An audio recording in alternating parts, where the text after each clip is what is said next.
Donc, ici, c'est le foyer Richelieu, premier étage du foyer Richelieu.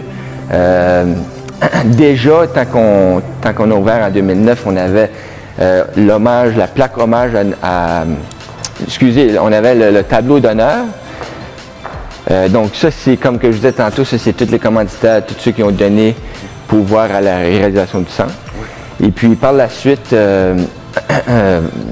chapeauté par Dr Paul Castonguay et son équipe, ils ont trouvé important aussi de reconnaître les bénévoles qui ont donné pour la construction du centre aussi. Donc ils ont eu une soirée reconnaissant les bénévoles, puis ils ont fait une plaque.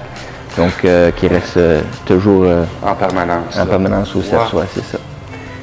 Puis finalement, une idée qui est venue dans le temps du conseiller Daniel Ouellette était que lui voulait avoir érigé à un moment donné, reconnaître nos athlètes locaux. On avait des très très bons athlètes, encore des athlètes qui sont arrivés nous autres aujourd'hui, mais qui commencent à avoir de l'âge. Puis le temps qu'ils sont encore avec nous autres, pourquoi pas les honorer. Donc, il voulait vraiment ériger ce qu'on a appelé le temple renommé sportif de Grand-Sault.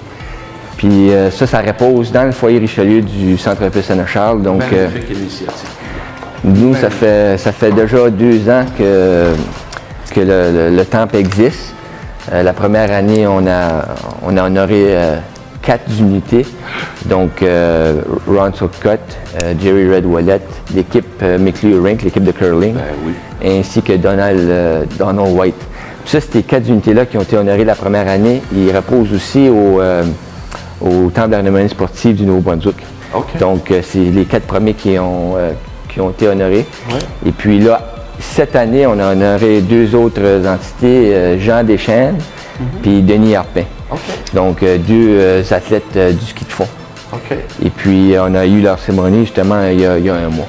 Donc, ça dérive de tout ça. Là, il y a maintenant un comité qui est formé du temple, puis à chaque année, on demande à la population de nous soumettre des noms. Et puis, de là, le comité évalue, puis il en choisit selon une barre. C'est 2 par année, mais des fois, ça se peut que, dépendant des nominations, on peut en avoir un ou pas du tout. On ne dilue pas le temple du tout. Okay. Donc, si que ton nom, à un moment donné, apparaît là, c'est que tu l'as mérité. OK. La mission primaire était que, oui, on bâtissait une glace, mais c'est que le Centre Olympique Saint-Charles n'était pas simplement pour les hockeyeurs, les hockeyeuses. Les patineurs, les patineuses. Okay? C'était un centre multifonctionnel. Pour la population. C'est ça. Donc, c'est important pour le comité de réalisation de reconnaître le centre comme un centre multifonctionnel qu'il y avait ici, qu'on peut avoir des cours de danse, qu'on a présentement des cours de yoga. On a aussi la salle de fonctionnement qu'on va aller visiter tantôt, une piste de marche. Donc, c'était vraiment un centre qui desservait beaucoup de fonctions. Et puis, je pense que c'est là qu'on s'en va avec ça. C'est pas parfait encore, mais on s'en va là. Marco, c'est un magnifique centre, c'est bien construit, c'est multifonctionnel. Vous avez rajouté à un moment donné une patinoire extérieure également pour l'hiver. C'est quand même de la glace artificielle, il faut le dire. Mais c'est équipé comme une vraie patinoire intérieure, en fait, au niveau des bandes, des baies vitrées, au niveau de ses dimensions aussi. Ça permet aux gens d'aller patiner à l'extérieur s'ils ont envie d'aller à l'extérieur. C'est en plein ça. Puis ça permet aussi d'avoir du temps de glace supplémentaire. Alors, quand c'est tout bouquet à l'intérieur, ben, ils peuvent quand même aller patiner dehors l'hiver. C'est magnifique. Tu vois, à Grand-Sault, dans le vieux stadium, on avait de la glace vraiment à fin octobre, puis on finissait à fin mars. Oui. Donc, c'était court. C'est ça, très court comme saison. Maintenant, si on parle simplement de la glace, on commence la longue fin de semaine de septembre. Donc, la semaine, le mardi suivant la longue fin de semaine de septembre, on a de la glace, puis on va jusqu'à fin mai. Donc, ça nous donne une très bonne saison. Puis, je vous avoue, Michel, que j'ai aucun problème de louer la glace. J'en ai pas assez. C'est vrai, hein? Donc, la patinoire extérieure, ça m'a vraiment donné la chance où ce que les équipes, des fois, qui veulent aller chercher un peu plus de glace, surtout du hockey mineur, qui n'ont pas assez d'une glace, vont faire des pratiques à l'extérieur. C'est fantastique. Puis les entraîneurs apprécient ça aussi à cause que ça montre les jeunes de où ça a toute partie. Puis tu as aussi les intempéries. On a tous commencé à jouer au hockey dehors, hein? Absolument, pour les gens de notre génération. Hein? Donc, ça leur donne une appréciation supplémentaire que là, ils sont rendus gâtés, les hockeyeurs de Grand-Sault, de jouer dans une place comme ça. Là.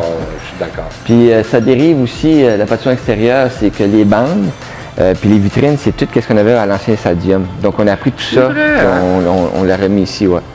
Donc, c'est tout qu'est-ce qui est... Donc, c'est le 200 par 85, la dimension du vieux stadium qu'on utilise. Là. Ça, c'est la salle Joe & Kay Toner, puis ça, là, je vous avoue que encore là, on savait qu'il y aurait eu un intérêt local pour la salle, mais jamais comme qu'on a. Cet été, on a eu, à chaque fin de semaine, on avait un mariage. Wow. Là, c'est des parties de Noël. On a aussi, tant sur le côté fédéral que provincial, qui font des réunions ici, puis on a une petite pause café, tout ça. Là. Nous autres, on a un coordinateur d'Aliments et Breuvages, Morel Monneau, qui dessert justement.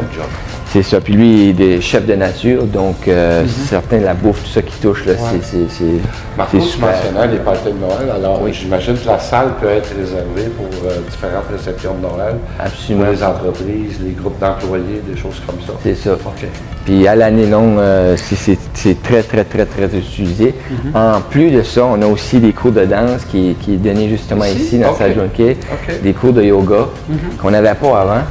Et puis tout d'un coup, les gens sont d'autres activités qui sont données aux gens qu'on n'avait pas avant. Ouais.